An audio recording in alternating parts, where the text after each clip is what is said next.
Welcome aboard, and thanks for tuning in to the Heavy Metal Chuckers, where we give our honest thoughts and perspectives on all the shit that's supposedly heavy. Yeah, I'm going to say that this time around.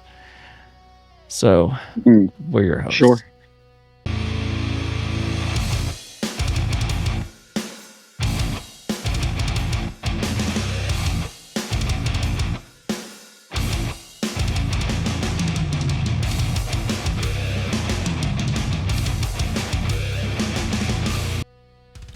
In this episode as if though we're a TV show, what the fuck? We are taking a look at a single from collaboration between Lord of the Lost and Saltatio Mortis. Yeah, both German. Yeah, I don't think you said that right, but it's alright. I don't know how to pronounce it either. Look, let me not say that because I don't want us to get canceled. Somebody will tell us, I'm sure. Yeah. All right. They're white.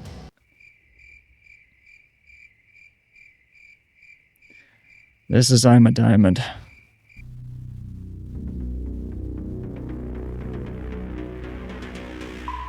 We are born raw just like wildest world, soon to be misunderstood. In the constant grind they say is life, we're chipped away here from every side. And the splinters deep down in the dirt hold the secrets of infinite worth. A diamond shines beneath the mud is the purest part of each of us. I'm unbreakable. I'm a diamond. I'm most invaluable. I'm a diamond. I am a light bright as a star. I shine all colors near and far. I'm irreplaceable. I'm a diamond. I'm a diamond.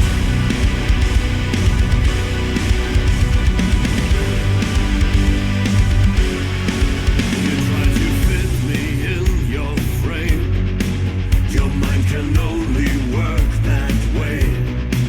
However much you looked around in your lexicon, I cannot be found. I am so much more than you describe. I don't care if you get it right. I'm unbreakable. I'm a diamond. I'm most invaluable. I'm a diamond. I am a light bright as a star. I shine all colors near and far. I'm irreplaceable. I'm a diamond. I'm a diamond. You're not allowed to be this, be that. The way you feel it, look at that. Now go. Go change yourself to fit the system. A diamond's unbreakable, and I know.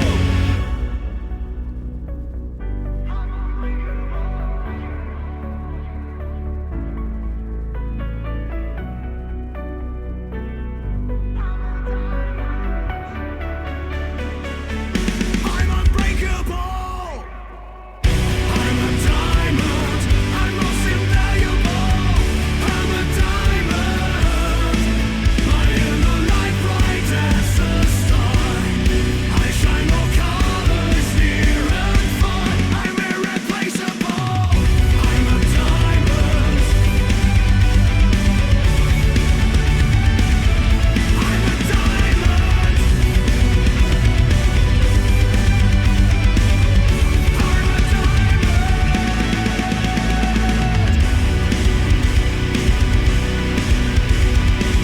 We are incredible. We are diamonds.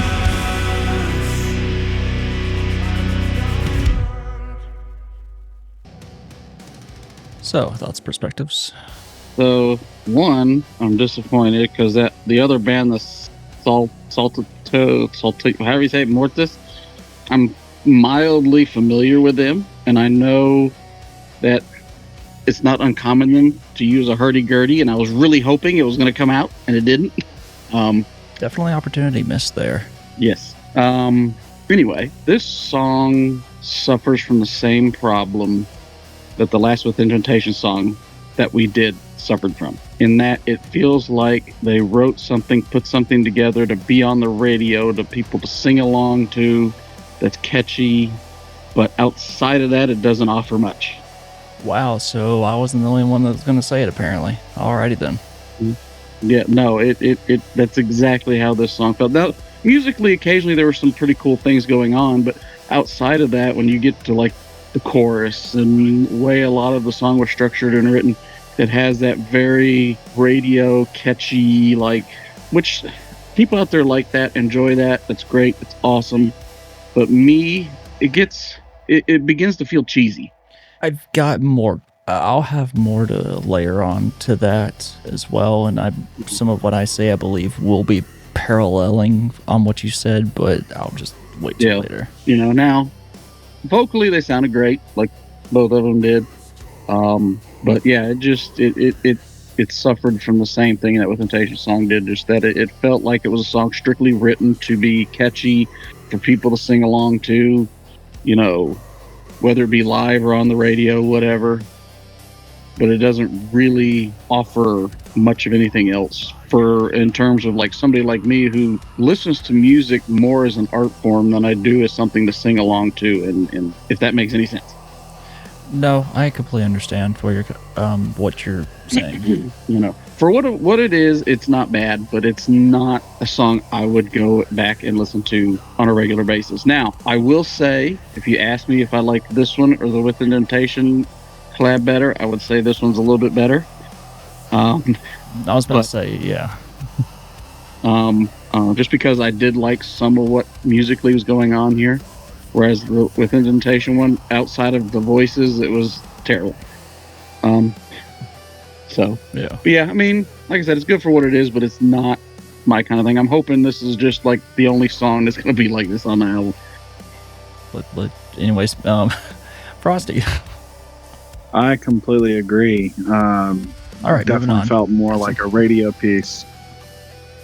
Definitely felt more like a radio piece. Musically, I enjoyed the instrumentals. Lyrically, the lyrics kind of felt like they were repetitive more than anything else. Vocally, they both sounded tremendous. It's just putting it all together. It's essentially just a radio piece, like you said. Definitely better than the Within Temptation radio piece, but yeah, no, definitely it's much more of a radio piece than like a good solid single. I think, a reason why I think this feels better than Within Temptation's the one, because the one that Within Temptation did with whoever it was that did it felt more like a pop piece. This one still felt like a rock song. It just was a very radio commercial friendly type catchy one. Absolutely. So I quite enjoyed the beginning of this because it was just the industrial aspects that we've come to greatly appreciate and enjoy from Lord of the Lost, but also they included some of the EDM aspects to this that I wasn't expecting really, but thoroughly enjoyed as far as the intro is concerned. And then they started singing and it sounded fantastic until I started hearing the lyrics, and I'm like, we got this burly dude. And again, I'm not trying to stereotype here or put anyone into a particular box of what should be expected by any means, but there's no... It's weird. It feels weird, and it adds a little bit to that cheese factor. So I said there's no like safe way to say it. You got this burly dude that looks like he would just be completely like full-on boxer guy, and mind you, I haven't heard him really before, don't know much if anything about him, and he's singing about being a diamond, and all more respect to you for going that route, but I also have to consider the fact that yes, all three of us are over to the age of 30. And there are youngins from our perspective in that, like, say 12, 14, that are coming up and getting into this style of like metal, heavy rock, industrial aspects, and they're going through their own period of life that we all know is a very difficult aspect to go through. And so for any kind of sign of empowerment or strength to be placed in something that they greatly enjoy that isn't, I guess, Beyonce or Jay-Z, that first mainstream names come up in my head. Just, again, I don't listen to them, but it's the first kid-friendly thing to come up into my mind, because 3 Days Grace isn't a thing anymore, really. But for the younger generation of that to be able to have something of this instrumental caliber within rock, metal, whatever have you, but yet to have lyrics that are within this empowerment, for them it's fantastic. Is it unique by any means? Absolutely not. I mean, there's so much of it already done to where it has become overused. And, like, again, yes, you could hear this on Sirius XM. Just to grab any artist you want, they've probably done something remotely similar to this. But again, just because of the genre that it's in, it's actually kind of a nice break. But yet, still, there were two parts that fascinated me. That was the intro, and that was the bridge, because it all of a sudden dawned on me back in the day. One of the more interesting aspects of a track to me was the bridge, because it might have been just how it broke up the monotony, but it had they had the most fascinating compositions within the bridge.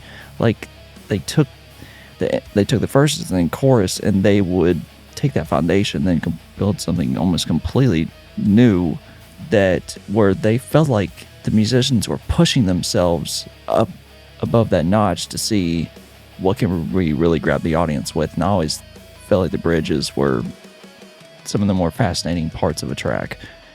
And this is heard again, and so I was like, wow, that's kind of a blast from the past emotion or perspective from that. But aside from that, I definitely wouldn't listen to this again, because it's just not my deal, or as Austin Powers would say, it's just not my bag. But yeah, so that is ours. I was looking up to see how to pronounce it. So it's Saltatio Mortis. Saltatio Mortis. Cool. Then my apologies for how I completely butchered and Americanized that pronunciation. So another thing I will say is, having heard some of their stuff, and of course knowing what Lord of the Lost sounds like, this did sound more like Lord of the Lost than it did. It absolutely did. How do you say it again? I just said it. Saltatio Mortis. Yeah, it did sound a little less like that. It felt more like a Lord of the Lost song. All right, well, to go ahead and cut off three white guys trying to pronounce a foreign name, let's go ahead in this video. All right. Well, apparently it stands for Dance of Death, or it means Dance of Death. Never mind, I'm not going to say it. Anyway, whether musically, lyrically, or literally, keep rolling heavy, guys.